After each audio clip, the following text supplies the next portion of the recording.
এই 2021 সালে যে মামলা করছিল সেই সম্পর্কের বিষয়ে ভালোবাসার দুজনে পালিয়ে বিয়ে করছিল সেই জায়গা থেকে তার মেয়েকে নিয়ে আসে তার ছেলেকে নিয়ে আসার পরে তাকে জেলা তুলছে। মুক্তি চাই, মুক্তি চাই, মুক্তি চাই, মুক্তি চাই, মুক্তি চাই, মুক্তি চাই, মুক্তি চাই, মুক্তি চাই, মুক্তি চাই, মুক্তি চাই, মুক্তি চাই, মুক্তি চাই।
মুক্তি চাই, মুক্তি চাই, আপেল ভাইয়ের মুক্তি চাই, মুক্তি চাই, মুক্তি চাই, অবৈধ শুনানি মানি না, মানবো না, মানি না, মানবো না, অবৈধ শুনানি, আপেল ভাইয়ের মুক্তি চাই, মুক্তি মুক্তি মুক্তি চাই, মুক্তি মুক্তি মুক্তি চাই, আপেল ভাইয়ের মুক্তি চাই, অবৈধ শুনানি মানি না, মানবো না, মানি না, মানবো না, অবৈধ শুনানি, মুক্তি মুক্তি মুক্তি চাই, আপেল ভাইয়ের মুক্তি চাই।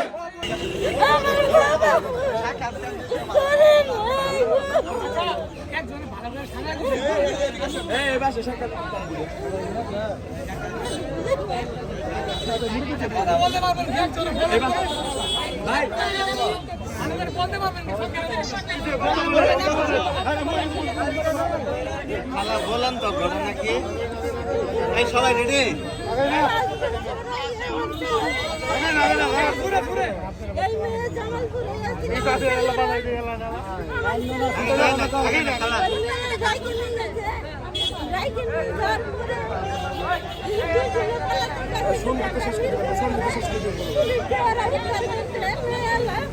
উদ্ধার করার পরে আমরা চেষ্টা করছি টাকা দিয়ে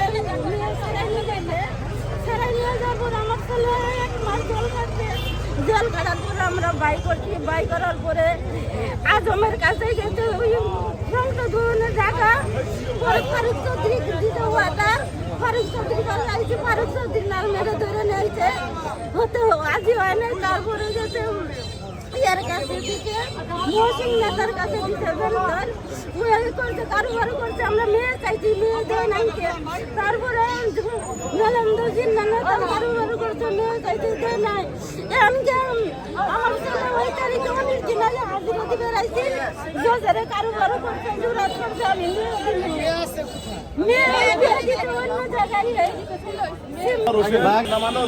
আমি আজকে এখানে দাঁড়াইছি এই 2021 সালে যে মামলা করছিল সম্পর্কের বিষয়ে ভালোবাসার দুজনে পালিয়ে বিয়ে করছিল সেই জায়গা থেকে তার মেয়েকে নিয়ে আসে তার ছেলেকে নিয়ে আসার পরে তাকে জেলা তুলছে। জেলা তোলার পরে একটা মামলা দিয়ে সেটা অপহরণ মামলা করছে। এই ভালোবাসে বিয়ে করছে সেটাকে অপহরণ কিভাবে হয়? এই লাল মিয়া যে মামলার বাদী সে একজন মামলাবাদ। সে ওই চাকরির বিষয়ে মানুষের সাথে বিভিন্ন ধরনের প্রতারণা করতো। সে এই মামলা মিথ্যা মামলা থেকে আমরা তার মুক্তি চাই। এই মিথ্যা মামলা থেকে আমরা তার মুক্তি যেতেছি। সে মিথ্যা মামলা মিথ্যা বানোয়াট মামলা কিভাবে একটা কলেজ পড়ুয়া মেয়েকে অপহরণ করে, মেয়ের অন্য জায়গাতে বিয়ে হয়েছে, সন্তান আছে, একটা বাচ্চা আছে তারপরও সে মামলা চালাইতেছে। এটা একটা মিথ্যা মামলা। কিভাবে একটা মেয়েকে অপহরণ করে? এই জায়গাতে বিষয় সম্পর্কে বিষয় আমরা এটা পুরো তদন্ত চাই। এই বিষয়ে এলাকাবাসী থেকে সবাই জানে যে এটা মিথ্যা মামলা।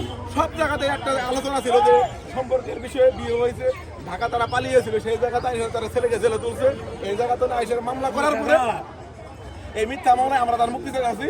এই বিষয়ে আমরা পুনর্তদন্ত চাই, এলাকাবাসীর কাছে শুনুক। সেটা প্রহসনের মামলা, সেটা মিথ্যা মামলা। আমরা এলাকাতে আমরা পুনর্তদন্ত চাইতেছি যে এলাকাতে তারা দেখুক, ঘুরে আসুক যে এই মামলা কিসের মামলা। সেটা এই মিথ্যা মামলা থেকে আমরা তার মুক্তি চাইতেছি। এলাকাবাসীর পক্ষ থেকে আমরা যুব সমাজ আসছি যে তার মুক্তি চাই, একটা সুস্থ তদন্তের মাধ্যমে একটা বিচার ব্যবস্থা করা হোক। আপনার কি হয়? আমি এলাকাবাসী, সে আমার কিছু হয় না।